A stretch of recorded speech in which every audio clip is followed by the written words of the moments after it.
오늘은 녹음을 통해서 증거 수집하는 분들이 많으신데 녹음 어떻게 해야 되는지 한번 말씀을 나눠보도록 하겠습니다. 네. 질문을 한번 드려보도록 할게요. 단도직입적으로. 전화 녹음하면 불법인가요? 일단 내가 지금 대화에 참여하고 있다라고 하면은 불법이 아니고, 대화에 참여하고 있지 않은 자라면 그 녹음이 불법이 되겠죠. 그러면 녹음하는 게 불법이 되는 경우는 다른 사람들의 대화를 내가 동의받지 않고 녹음하면 그게 불법이 되겠네요. 네네네. 그런데 이제 최근에 통신비밀보호법을 개정을 한다고 해가지고 좀 많이 화제가 되고 있는 것 그쵸, 같아요. 네네. 그래서 이거 좀 관련된 내용을 소개해 주실 수 있으실까요? 네, 그러니까 통신비밀보호법이라는 게 뭐냐면은 대화의 당사자는 상대방의 동의가 없어도 녹음을 할 수 있다라고 규정을 하고 있어요. 근데 이게 음성권이라고 해가지고 야 그럼 안 되지라고 하면서 앞으로는 대화의 당사자라고 하더라도 상대방의 동의가 없으면 녹음하지 마 이렇게 지금 법을 그렇죠. 개정하려고 해요. 네. 그렇게 하고 있는 나라가 몇 개 나라가 있죠. 제가 알기로는 독일도 그랬던 것 같고 미국에도 몇 개 주가 있었던 것 같은데 특히 그 애플 본사가 있는 캘리포니아주 거기 같은 경우에는 상대방의 동의가 없는 한 녹음을 못 하잖아요. 그렇죠. 그래서 제가 알기로 애플에는 통화 녹음 기능이 없는 걸로 알고 있거든요. 네, 그래서 그런 몇 개의 주가 있는데 우리나라에서도 그렇게 법을 바꿔가야 되는 거 아니냐라는 논의가 있는데 현실적으로 좀 가능해 보이시나요? 이게 사실은 피해자들이 증거를 확보를 할 수 있는 네. 어떤 마지막 기회가 전화통화 녹음이라고 맞아요, 저는 맞아요. 보거든요. 네. 근데 이게 뭐 어떤 가능성 여부를 떠나서 이게 만약에 개정이 돼서 법이 바뀌게 된다라고 한다면 일단은 사기 피해자들에게는 좀 굉장히 큰 영향이 있을 수밖에 없을 걸로 보이거든요. 그래서 일단 좀 유심히 좀 지켜보고 있습니다. 그러면 사기 피해자로서 어떻게 녹음을 해서 어떻게 제출해야 되는지에 대해서 한번 알아보도록 할게요. 첫 번째로는 제가 생각하기 전에 녹음하기 전에 우선 부족한 증거가 뭔지 좀 파악을 먼저 해야 돼요. 그렇죠? 그렇죠. 왜냐면은 사기 피해를 입으신 분들은 증거를 갖고 있지 않은 경우가 대부분이죠. 왜냐면은 내가 보통 그쵸. 녹음하거나 이런 거는 저 사람을 믿지 못한다는 건데 네네네. 사기라는 게 내가 속아가지고 저 사람을 믿어서 돈을 줬다라는 네네네. 거니까 증거를 갖고 있지 않은 경우가 대부분이에요. 그래서 제가 봤을 때 이제 통화 녹음을 해서 증거를 만들어야 되는데 제가 느끼기에 이거 기회 딱 한 번입니다. 이게 사기꾼들도 결국 알아요.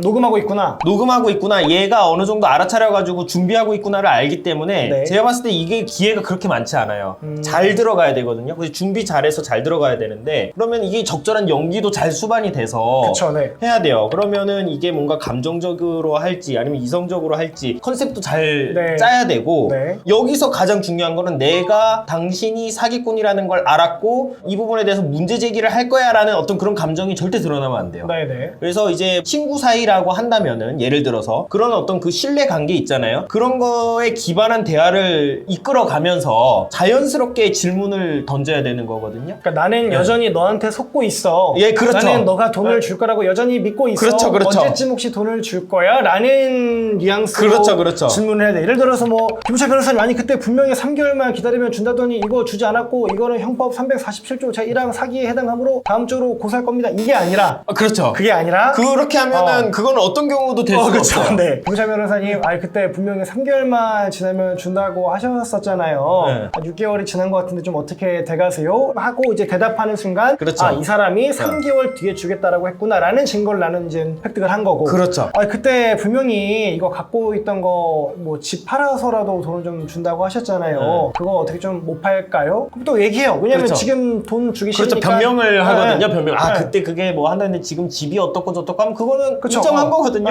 아니 그때 뭐 내가 집 팔아서 준다고 했는데 거기 뭐 압류도 걸려있고 네. 저당권도 많아서 팔아도 이게 돈이 안 되더라고 돈을 못 주겠어 라고 하는 순간 이 사람은 이미 집을 팔아서 돈을 줄 수가 없었구나 네네, 라는 그렇죠. 또 증거를 획득한 거고 네. 좀 이렇게 좀 저자세로 나가서 연기하면서 그쵸? 그렇죠, 그렇죠. 네, 연기 잘 하시나요? 저는 요거 잘 못해요. 저 연기 진짜 잘해요. 아, 그래요? 네, 저는 거짓말을 잘하는 편이기 때문에 그래, 저는 연기도 잘하는 편이에요. 네. 용성호 변호사님이 네. 그래도 공부를 네. 열심히 하셔서 네. 법조인이 된 게 그 우리나라의 큰 다행이라고 저는 생각합니다. 네. 그리고 또 다른 게 있어요. 사기꾼이 분명히 전화하다 보면 새로운 거짓말을 하잖아요. 네, 맞아요. 그러면 의뢰인들은 막 빡쳐요. 니놈이 감히 나한테 또 사기를 쳐? 막. 맞아요. 근데 사실 그것도 그렇게 좋은 건 아니죠? 그렇죠. 그거 별로 좋지 않으니까 결과적으로 증거 획득에만 목적을 두고 그 필요한 범위 내에서만 감정적이어야지 그걸 넘어가는 감정에서 한풀이하고 그런 거는 아무런 네. 의미가 없어요. 네, 오히려 맞아요. 네. 그런 과정에서 자기가 불리한 것들을 더 말할 수 있거든요. 이게 통화 녹음이 된다는 거는 결국 내 말도 녹음이 되는 거예요. 그쵸, 네. 때문에 내 정보는 최소화시켜야 되고 네. 상대방한테 딱 필요한 것만 받아서 나가야 되거든요. 컴팩트해야 돼요, 한마디로. 그렇기 때문에 이게 너무 감정적으로 대응하는 거는 좋지 않습니다. 그리고 오히려 상대방이 계속 새로운 거짓말하면 오히려 저한테 유리하죠. 왜냐면 그렇죠, 수사기관에 낼 때도 이 사람은 이렇게 계속해서 거짓 변명을 일삼고 있다 그렇죠. 네. 라는 걸 입증할 수 있으니까 또 좋은 것 같고, 또 중요한 거는 우리가 그 녹음을 통해서 얻을 거는 방금 김문찬 변호사님 말씀해 주셨는데 결국 사실관계와 관련된 거지 자백이 아니에요. 그러니까 많은 피해자분들이 사기꾼한테 약간 자백을 받고 싶어 하세요. 그렇죠, 아유, 그렇죠. 그래 미안해 내가 잘못했어. 맞아요, 맞아요. 이런 말을 듣고 싶어 하시는데 이렇게 얘기했으니까 이거 이제 본인이 인정한 거잖아요. 어서 처벌해 주세요 라고 한들 절대 처벌이 되지 않죠. 그렇죠. 그게 문제죠. 그렇죠. 그러니까 판사들은 이런 얘기를 해요. 법적 평가는 자백의 대상이 될 수 없다.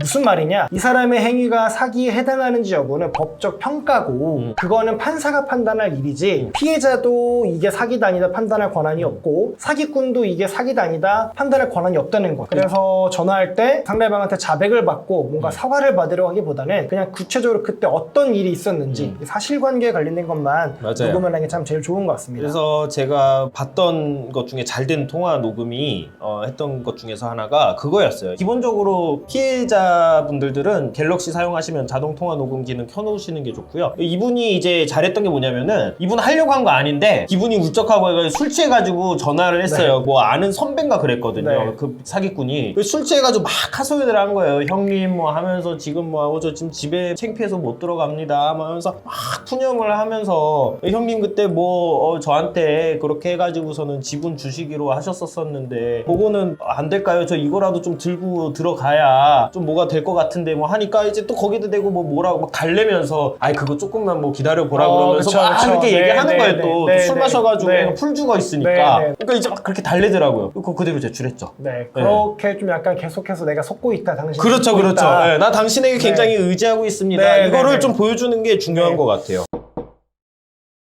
그리고 녹음 정말 많이 하시는데 이거 제출할 때 저희도 그런 경우 되게 많잖아요. 그냥 녹음 파일 다 제출하시는 거. 아, 그렇죠. 그렇죠? 그럼 녹음 파일 보면 녹음 파일 막 몇십 개 되고 그거 전부 다 하면 막 몇십 시간, 몇백 시간까지 되는 게 있어요. 근데 사실 변호사 입장에서 시간이라는 게 한정이 돼 있기 때문에 몇백 시간에 달한 녹음 파일을 다 들어볼 수가 없잖아요. 그렇죠. 그리고 뭐 저희야 이제 저희 의뢰인이니까 그래도 최대한 들어보려고 하지만 그거 녹음 파일이나 녹취록으로 만들어가지고 저 검사 생활할 때 그런 적도 있었어요. 녹취록을 만들어서 왔는데 이게 이만해요. 그러면서 뭐라고 하냐면 여기 보시면 모든 증거가 다 있습니다. 이러면서 볼 수가 없죠. 그러니까 이렇게 제출해놓고 다 못 보니까 이제 불리한 결정, 불리한 판결이 나오면은 내가 이렇게나 많은 증거를 아유, 그래도 냈는데도 검사면은 이렇게 제출 다 봐야 되는 거 아니에요? 아예 보려고 하기는 하지만 현실 안 본 거 같은데. 아예 봤습니다. 봤어요? 봤습니다. 알겠습니다. 속도 그렇게 봤는데 네네네. 네. 그래서 그런 거 제출할 때는 우리가 필요한 부분만 최대한 잘라서 네네. 제출을 해야 되고 만약에 녹취록으로 제출한다 그럼 우리한테 필요한 부분을 형광펜 쳐가지고 판사나 검사님들이 잘 보실 수 있게끔 제출하는 게 좋을 것 같습니다. 일단 오늘은 통화 녹음을 통해서 증거를 수집하는 방법이랑 주의할 점에 대해서 이야기를 한번 해봤고요. 결론적으로는 두 가지입니다. 하나는 녹음해도 된다. 불법 아니다. 네. 두 번째로는 여전히 내가 속고 있는 척 녹음을 해서 제출하면 된다. 그렇죠. 이렇게 정리하시면 될 것 같습니다. 네, 감사합니다. 감사합니다.